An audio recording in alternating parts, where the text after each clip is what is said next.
எல்லாருக்கும் வணக்கம். இனி நம்ம பேச போகிற தலைப்பு உடலோடு யோகத்தால் மறைய முடியுமா? அதை பற்றி தான் நான் பேச போகிறேன். பார்த்துருவோம். உடலோட யோகத்தால் மறையவே முடியாது.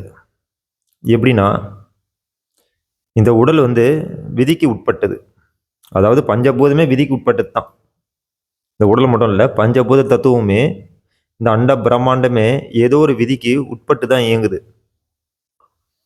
அப்போது அந்த உட்பட்ட விதியை தான் தெரிஞ்சிக்கக்கூடிய விஷயந்தான் யோகம்.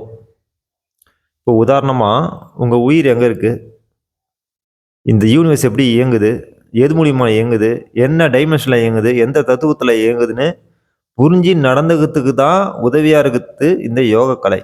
அதாவது இந்த பூத உடலேருந்து இன்னொரு டைமென்ஷன் பரிணாம வளர்ச்சி எப்படி இருக்குன்னு கண்டறிஞ்சதுக்கு தான் யோகம்.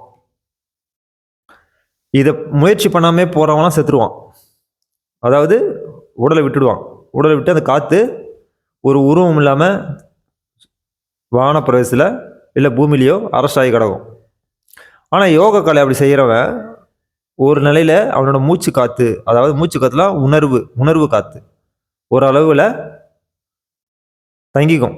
அதாவது நல்ல மனநிலையில் நல்ல சூழ்நிலையில் அது சாதகமாக வாழும்.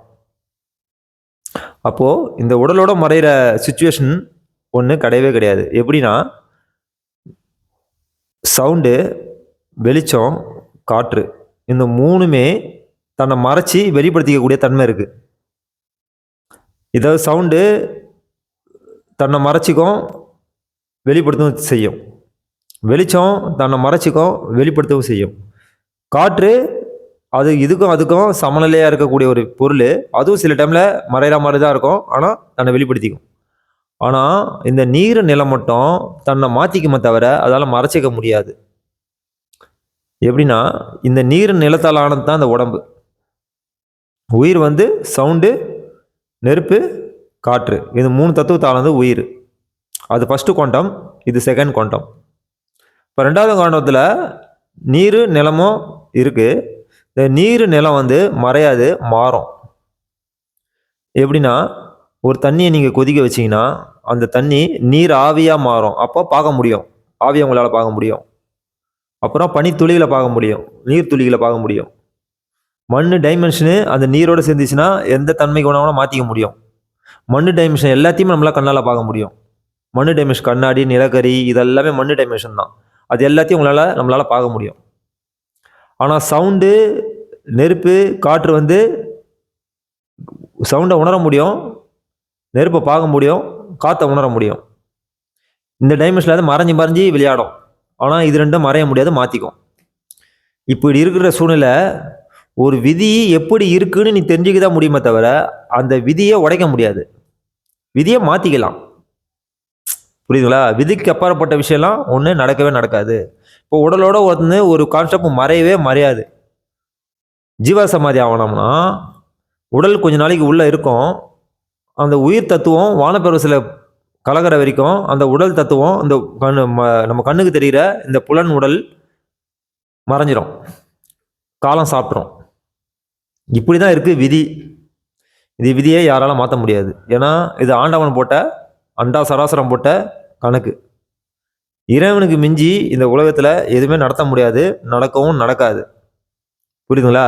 நீங்கள் ஒருத்தர் உடலோட மறைஞ்சிட்டாரு, அப்படி போயிட்டாரு நம்பினீங்கன்னா அது உங்களோட ஆற்றலை கம்மி பண்ணிடும். அதுக்கு மேலே உங்களால் சிந்திக்கிற தனியும் உங்கள் மூளை சொல்லிக் கொடுக்காது. அப்போது நீ எது ஒன்றுமே ஆராய்ச்சி பண்ணி தெரிஞ்சிக்க பழகிக்க. இப்போ சாதாரணமாக கண்மூடித்தனமாக இது எப்படி வரும், இது எப்படி வரும், 1000 விஷயம் நம்ம கேட்கலாம். ஆனால் எப்படி வரும்னு ஒருத்தன் சொல்கிறான் பார்த்தியா, அவனுக்கு தான் அறிவு தேவை. எப்படி வரும், இது எப்படி வந்தது கேட்குறது அறிவு தேவையில்லை. அப்போது உனக்கு எதனா டவுட்டுனா நீயே சொந்தமாக ஆராய்ச்சி பண்ணி நீயே தெரிஞ்சிக்க. அப்போ தான் உனக்கு புரியும். மற்றதெல்லாம் மற்றவங்க பேச்சு நீ கேட்டுன்னு எது ஒன்றுமே செஞ்சினா நல்லதாகவும் இருக்கலாம், கெட்டதாகவும் இருக்கலாம். இதை நான் 100% கரெக்டுன்னு சொல்ல முடியாது. ஆனால் விதி கோட்பாடுன்னு ஒன்று இருக்குது. அந்த விதி கோட்பாடை நம்ம தெரிஞ்சுக்கின்னு புரிஞ்சுக்கின்னு நடக்குது தான் யோகம். இப்போது இந்த உடலோடு நீ வாழறனா, இந்த உடல் வாழறதுக்கான ஒரு உயிர் சமாச்சாரம் உடம்புக்குள்ளே இருக்குல்ல, அந்த விஷயத்த புரிஞ்சு நடந்துக்கிறதுக்கு தான் யோகம். யோகம் என்பது ஒரு சாதாரண விஷயம் இல்லை. நிறைய பேர் சாதாரணமாக நினச்சிக்கிறாங்க. அப்படி ஒரு சாதாரண விஷயம் இல்லை. யோகம் என்பது ஒரு முள்ளு கிரீடத்தை தலையில் வச்சு சுமக்கிற மாதிரி.